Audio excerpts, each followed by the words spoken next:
What's up, friends and foes? Welcome to Let's Get Nerdy. My name is Corey, and today we are going over episode 3, season 2 of The Last of Us.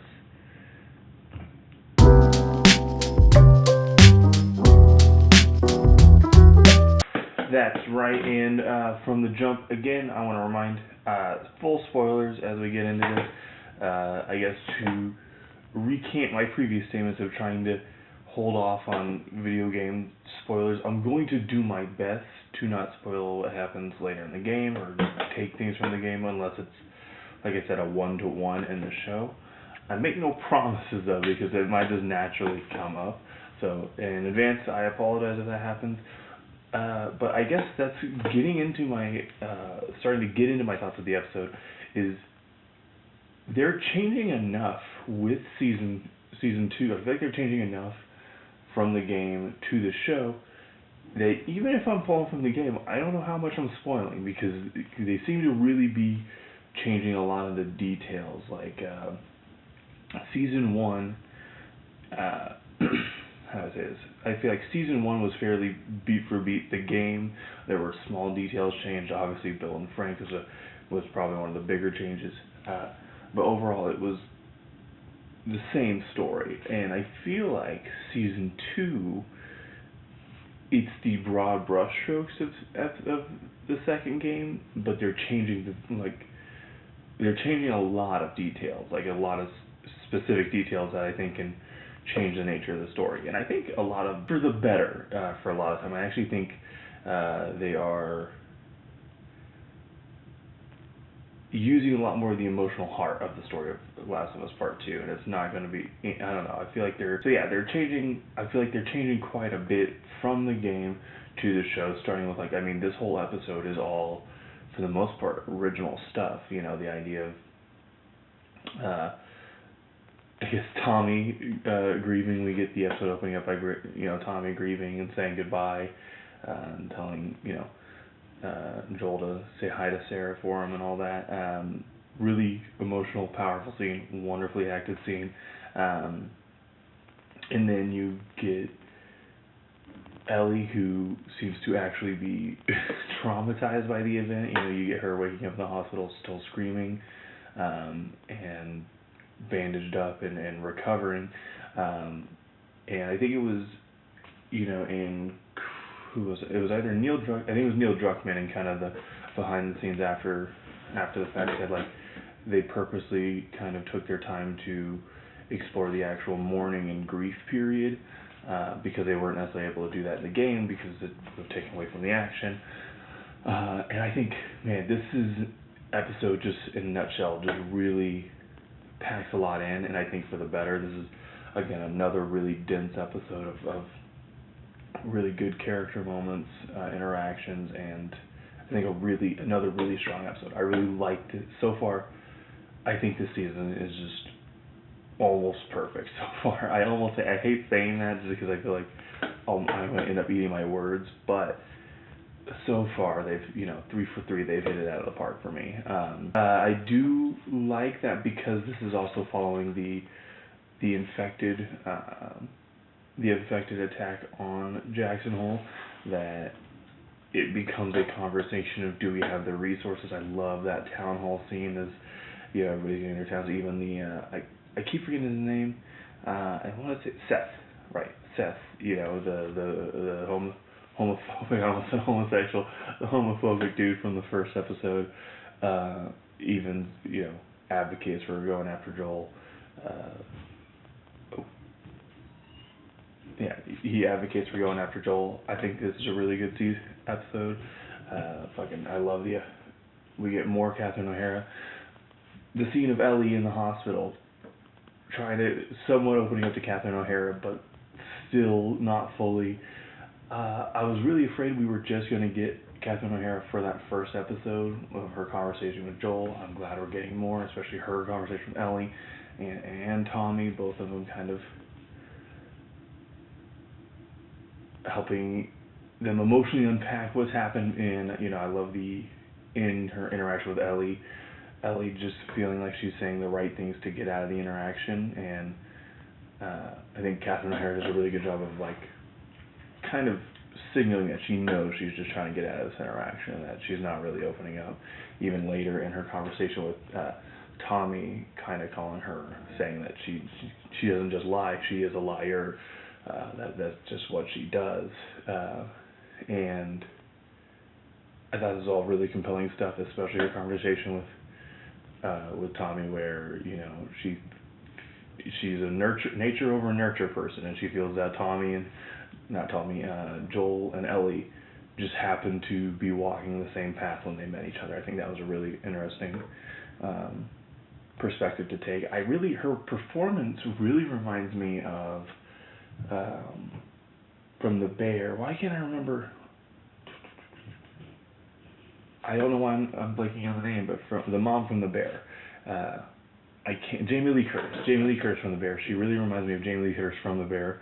Kind of just the way she holds herself in these scenes. I think she does a really awesome job. I hope we really do get more of her going throughout this season, maybe even to the next. And then, honestly, I really love Dina in this episode.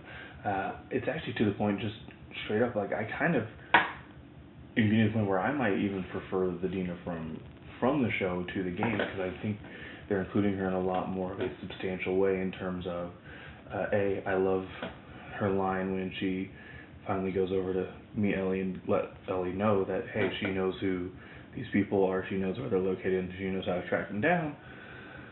I like that she, kind of punches it with the, like, you're not the only one who cared for Joel or that loved Joel. I kind of love the reinforcement that she and Joel did have a relationship of some kind, and I do kind of hope we get more of that context, because, again, I could be wrong, it's been a couple of years since I played the game, but I don't think they had much interaction in the game, or there was alluded to much of a relationship between Dina and Joel. So I really like that change, because I think it does add to, it gives more a motivation to why Dina would be down to go on this journey with Ellie. Obviously, other than just she has feelings for Ellie, which, I want to say I think Bella Ramsey and I don't know Dina's actress's name. I think I looked up last time. I'm sorry, but Isabella. I think is her first name, Isabella. I think they have a really incredible chemistry. I love kind of Dina taking the more methodical, right? Like Ellie right now is just a raw nerve of whatever she's feeling, and Dina's has to be the hand on the wheel, a little bit of like, okay, well, let's make sure we have these provisions. That scene where she goes like, all you have is guns. There's no, let's hope you don't twist an ankle on the way there, because then you'd be fucked. I thought that was all really good stuff, and I think, again, I just think this version of Dina, to me, is just a little bit more compelling than the one in the game. I think the one in the game is, I think, a little bit more just dependent on her relationship with Ellie. That's just my opinion. I also, again, it's been a couple of years since I played the second game, so I could be wrong. I also want to say I don't have the name of the guy who directed, or I don't even know if it's a guy. I don't have the name of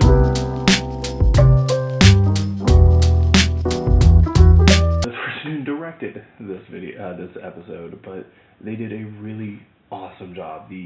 Particularly like the cinematography, like the shots in this are freaking beautiful, especially like the shot of Ellie when she goes to visit Joel's grave, just kind of like landscape shots, but then those the type of close-ups they get, I think were very unique and very engaging. I think again, like the cinematography, particularly in this episode, I think is a strong point. That is a really well shot episode, and just everything looked really beautiful, or like really great shots. I don't know if can I say great shot again? But yeah, the kind of the use of lighting mixed with the the emotion of each scene, kind of like in the gravestone, or in the grave site where the like kind of the sun setting, or that the orange glow of the setting sun, I thought really just was a great shot, and then matched with the one of her crying in Joel's jacket in the closet, I think kind of had a nice juxtaposition. And this does include obviously like the shots of them actually getting to Seattle.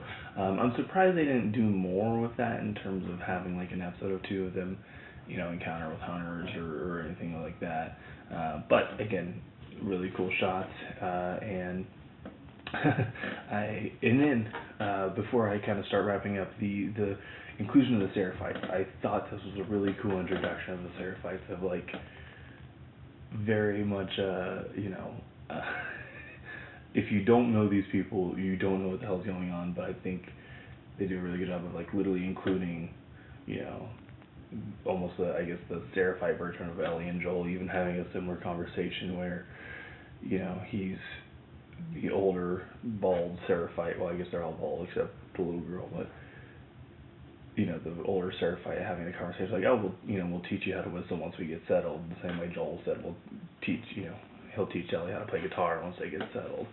I think this is just a nice, you know, I think, how do I say, like, I keep saying juxtaposition.